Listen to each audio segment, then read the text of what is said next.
بسم اللہ الرحمن الرحیم۔ حضور فرمانے لگے، فاطمہ کوئی گھر کچا، کوئی گھر پکا، کوئی خیمہ ایسا نہیں بچے گا جہاں اللہ دین اسلام کو پہنچا نہیں دے گا۔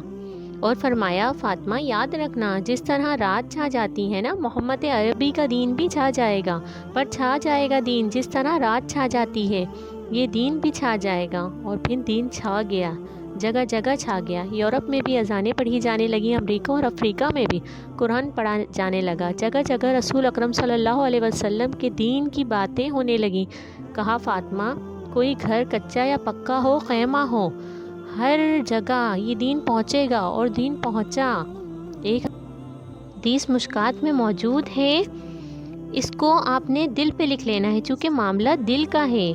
نبی پاک صلی اللہ علیہ وسلم نے فرمایا، جس طرح بارش میں پڑے لوہے کو زنگ لگ جاتا ہے، اسی طرح دل کو زنگ لگ جاتا ہے۔ تو کہتا ہے، میں بور ہو رہا ہوں، پتہ نہیں کیا ہے، اور زنگ لگ گیا ہے دل کو۔ تو کہتا ہے، جناب میں پتہ نہیں سارا کچھ ہے، پر دل پریشان ہے، بھائی اس کو زنگ لگ گیا ہے۔ ہم کہتے ہیں، یار پتہ نہیں کیا بات ہے، پریشانی بھی ہے، دل کو زنگ لگ گیا ہے۔